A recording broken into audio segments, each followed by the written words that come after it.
Hey, Bob. Ralph, what's up? Not much, mate. Thank you so much for making the trip down to Melbourne. Oh, it's a nice place to be, so I wouldn't have missed it. And we'll get to your book shortly. Yes. What have you done since you're here? What would people expect to do in Melbourne?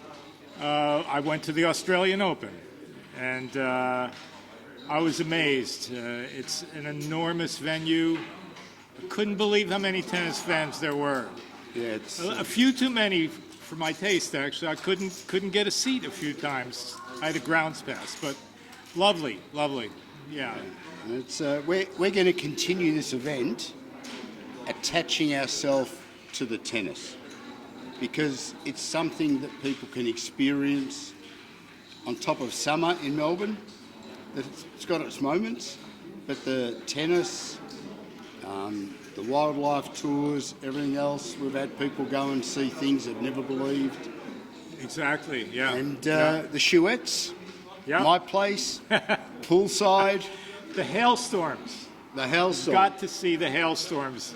I've never been in a hailstorm before. We played at Ralph's place, and sure enough, we had a chance to come inside, but no. Ralph advised us that, well, the wind doesn't always blow in that direction, so if we stay out here, we'll be okay.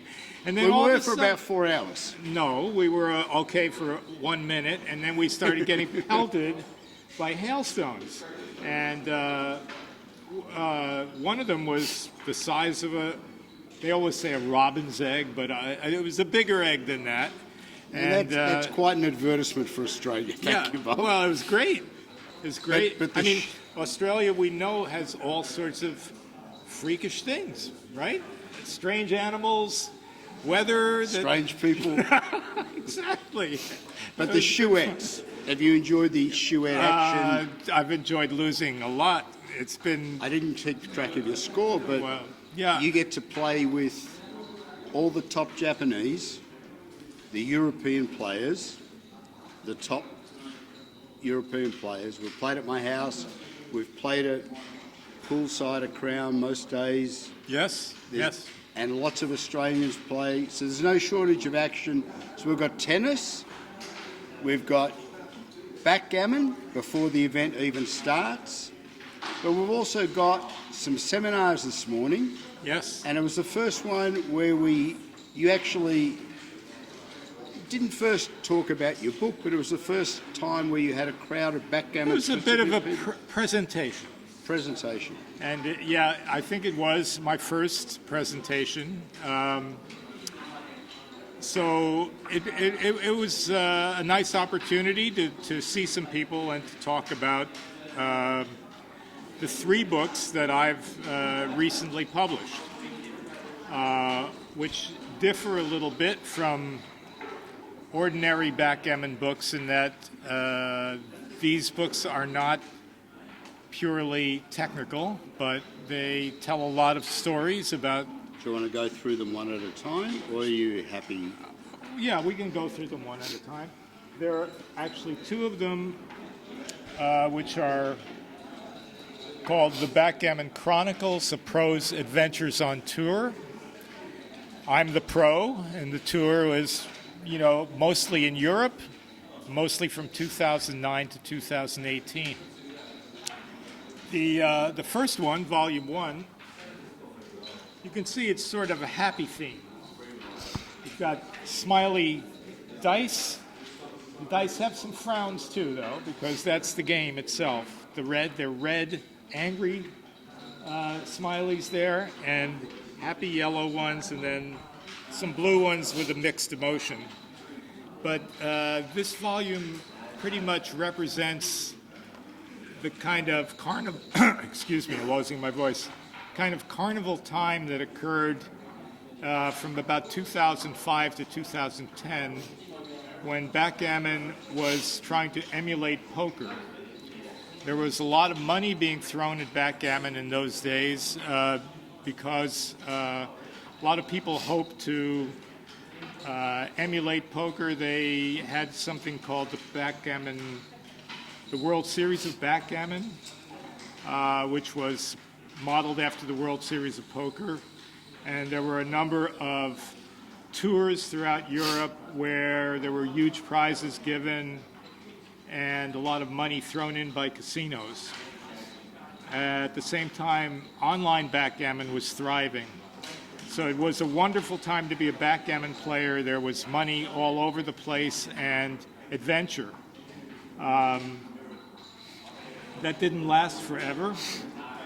And after a few years, that sort of carnival cooled off a little bit, and we come to Volume 2, which is in a more sedate blue color. So this is a little of a cooler theme. But you're still traveling with your cases. And the two cases, the inscriptions on them are gammon gear and double take case. Those are technical words that describe parameters that a backgammon player needs to have access to at all times. So of course you don't actually carry them around in a case, but you have them in your head. And in the period of time covered by this volume, there were a few memorable events, mainly matches between the world and Denmark. Denmark being the premier backgammon country in the world, and I played on in the rest of the world. I'm sorry, it's Denmark versus the rest of the world. I played on the rest of the world team 4 times, and it was one of the most satisfying experiences of my backgammon career, because you get to consult with the very, very best players in the world, and you can actually form a kind of communal brain where you complement one another. And we played super interesting matches and well-played matches with a Danish team. And part of what I did as a journalist was to actually record some of the consultation, some of the dialogue that went on, where we players were trying to find our way through these complications.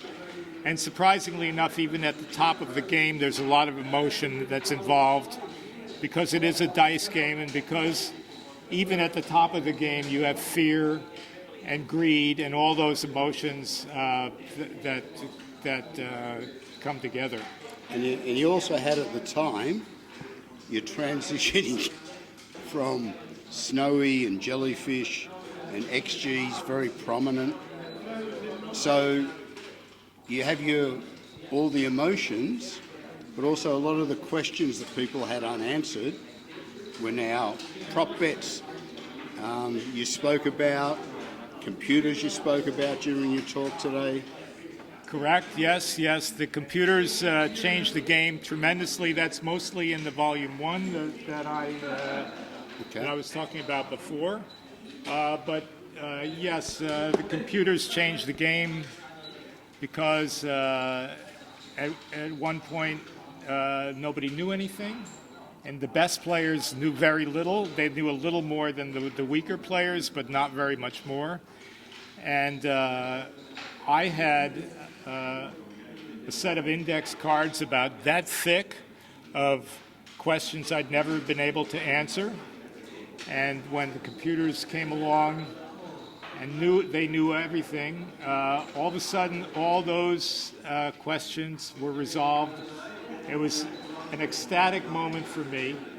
But what it also meant was that all the players who were even worse than me now knew the answers to all those questions too. And it sort of leveled the playing field. But the other thing that the computers did was that they assigned what they called an error rate to every player, which means how far from perfection you are. And that meant that because people had access to what the computer's information, the ones who were really bad could find out that they were really bad. And I told the story today in my talk earlier about a gentleman I used to play who was a wealthy lawyer in Marin County, north of San Francisco. And he played me for years, basically never won. And at the end of 5 years, he said to me, you know, Bob, there's really very little difference between us. We're just about the same. You might know a little nuance here or there, but we're pretty much the same. But then when the computers came along and we transitioned into this new era where there's the dark era, where there's more knowledge, there's less opportunity to make money. And people are older and wiser. And now tournament backgammon becomes much more the thing. It used to be that you'd go to a backgammon tournament just hoping that you'd lose early in the tournament so that you could play in the money games on the side. And if you didn't lose early enough, all the spots would be taken in the money games. But now, because the clientele was so much wiser, tournament play becomes the dominant form of backgammon with all its sophistication and all the mathematical precision it requires. So on top of that, the third volume. Well, I wouldn't call it a third volume, but I've also written a dictionary of backgammon. It's called The Language of Backgammon, a Player's Dictionary. And wasn't that going to be in the first volume? Or? It would have been a glossary because there are a lot of terms in any backgammon book that people aren't familiar with, and I wanted these books to be accessible to the public, and so I wanted them to be able to understand the language. But a glossary really refers only to the very words that are in a book and not to anything beyond it, and I wanted to form a more comprehensive list of definitions. So I wrote this little dictionary. It's nothing much. It's a few hundred pages. Plenty for me. Right. It's got some good stories in it too. I managed to make even the words. Squeeze a few extra stories in. And just as we sign off, everywhere I see you, it's awesome. You've been a great help to me personally and a good friend. And just thank you. Oh, yes. I know that you wanted to dedicate and... Oh, correct. Well, yes, I wanted to mention the books are called The Chronicles in recognition of Falafel, one of our favorite backgammon players who's quite sick now. But Falafel used to call certain little quiz sessions that I would organize the Chronicles. That was the way he said it. He's from New York, and he speaks New Yorkese, and it was always a treat to have him involved because not only was he a great backgammon player, but he was a dedicated, you might say, gambler. He loved to gamble and he loved to bet. So every time I'd have one of these quiz sessions, Falafel would be there offering odds to people. No way that could be right. I don't care. I'll give you 3-1, 4-1. When it got to 5-1, even the most timid souls started throwing their money down to bet with him. But yeah, Chronicles is not just my Chronicles, but it's Falafel's Chronicles as well. Thank you, Bob. My pleasure, Ralph. Can't wait to see you stateside after this. See you, buddy.